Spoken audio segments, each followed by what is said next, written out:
you've always been about bringing in the right people, trying to cultivate like a healthy culture.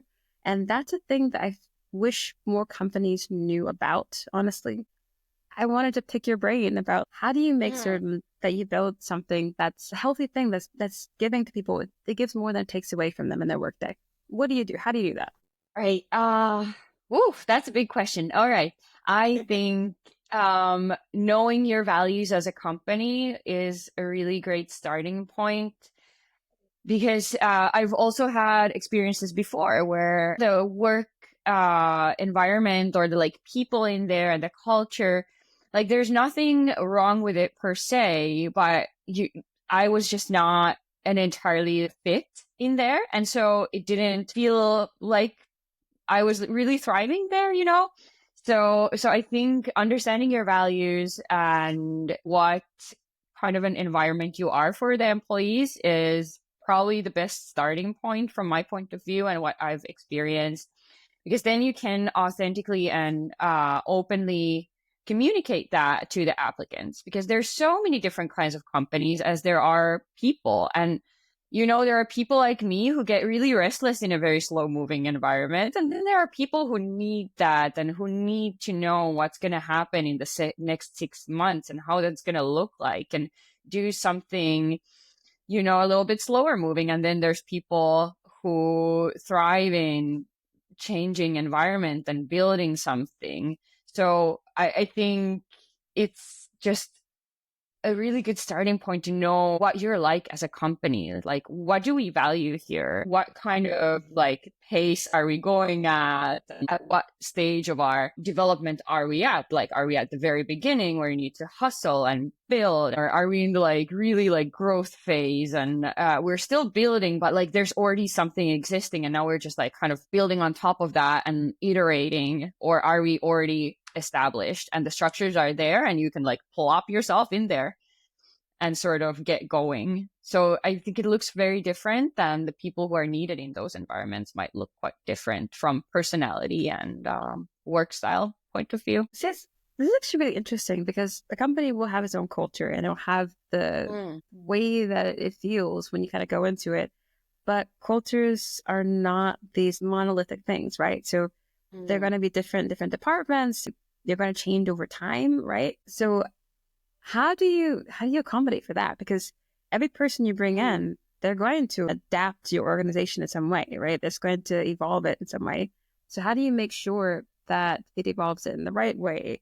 And what's that balance between defining like who you are and how you're willing to change to evolve for other people in that sense, you know?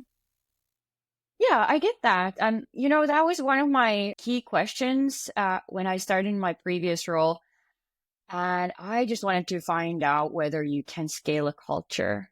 Like, what happens to the culture when you add more people and different kinds of people into that mix? Because I'm not a huge believer in having an entirely homogenous environment. Like, of course, it can be like really comfortable for the people who are in it and who kind of fit into that box. But then we know that diversity is needed for innovation. So it kind of creates this like interesting concoction. But yeah, like how do you accommodate people in that growth? I think it's kind of a balancing act between not forgetting your old employees and like, for example, like creating salary leveling structures and making sure that your legacy employees are not left behind and underappreciated and unseen, but then also making sure that the new employees that are coming in feel included and not like there's this like old employees or legacy employees club and like it's like this impenetrable, bubble that you can't get in. So I think it would be really healthy to have values of openness and having conversations, especially my previous job that was more office based. Every time we had someone new in the office or someone coming in for an interview at the office, they would always comment about how like it didn't matter who opened the door for you, but they were so friendly and they welcomed you. Like, we are all at the same level here. Like, there's no like caste system of like, oh, you're new. Or then, of course, listening to your employees and what they're saying, or what are they hoping for? Like, This yeah. is a very interesting thing that I've seen some companies struggle with, to be honest. How do you make way for new people in a company that has its culture that's been established earlier on? And especially for scale ups, this is a big thing because a lot of people who are like the culture holders within that organization, these people might be like your founders, basically. They could be your founders or your very early joiners. And those are the people who are responsible for shaping the culture, for bringing people into it. And that definitely makes sense, of course, at an earlier stage company. But then we have to start thinking about the employee experience that you're building for people who are coming in a bit later. It's going to be a very different reality, even if you still want to keep that spice and that high energy thing going, which is absolutely a great thing to do. You have to consider that the motivations of the people are going to be very, very different who come in a bit later. The kind of resources and support they're going to need. It's really kind of hard to jump onto a moving plane.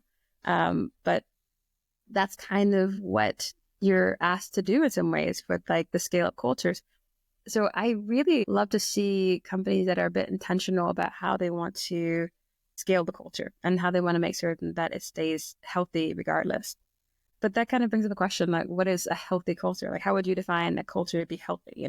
Ooh, I love this question. I think a healthy culture is a psychologically safe culture, because I think like especially in startups, these like phases of rapid growth or rapid iteration or building will probably happen, and it's tough, and it will be tough, and it takes a certain kind of person. But I think what kind of separates this sort of maybe like exhausting or toxic hustle culture from a thriving culture is the ability to openly communicate what are the priorities, like I'm at my limit, or this is the bandwidth that I have, and what can we drop, what can we prioritize, and is this actually super necessary to do right now, can we push this later and focus on this. And having these kind of inclusive or engaged conversations where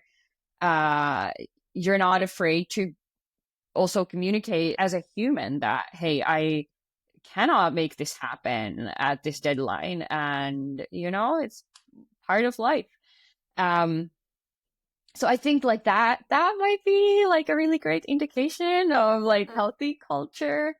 Because I think in startups or growth companies, it might be otherwise really difficult to stick to your boundaries, and also sometimes you have employees that are so excited to do their job that you as an employer have to kind of enforce boundaries for them, especially if they're kind of more new to the field or new to startups or something, and they might like go way in too deep and think that they have to make everything happen like right now at this moment. So I've definitely done yeah. that. I've been there in my life and such. But yes, always getting humbled and you realize, okay, things take more time to do. But I think when you come into a new company, it's always that honeymoon period. And you feel like you have to try to impress.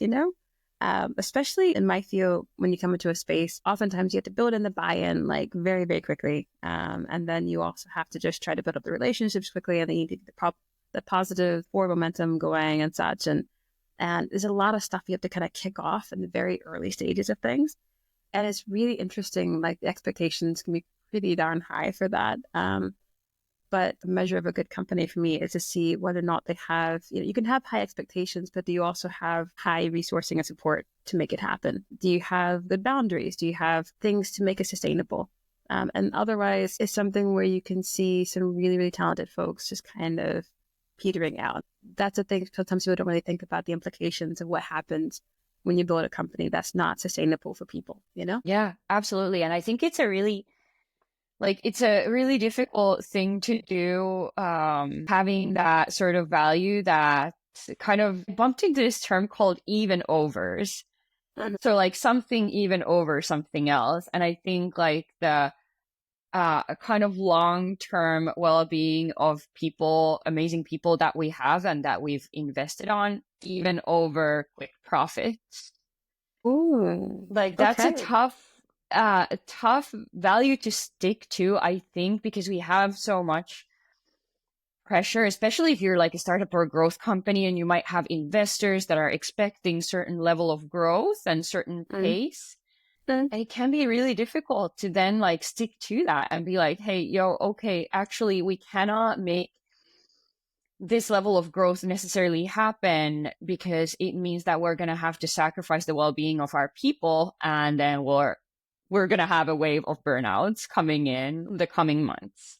So it's tough, but I think it should be something that more startups consider, and growth companies consider. Like, is it something that we could actually do? Like, do we have to push this hard at this point? And if the answer is absolutely yes, like there is no other option, like now is the time, and like unique, I don't know, like some kind of unique timing on the market, for example, then make it clear that, okay, like this is crunch time. We know this is going to take a lot.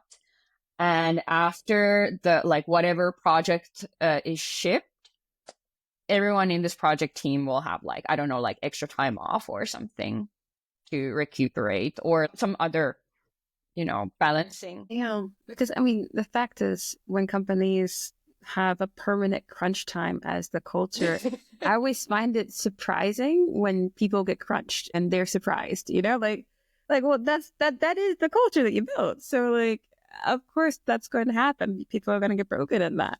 Um, and these are things where I absolutely do wish people put more time, attention, or thought to it.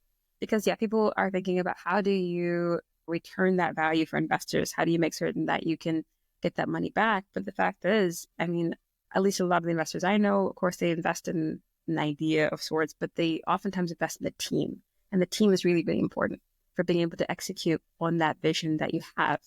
And if you lose your team, then you're going to lose a lot of confidence from the people who are funding you. So I think that's something that you do want to make sure that you think about. People are not just, resources in and of themselves, but you need to make certain that you have the resources for the people. And so rethink your HR. How about that?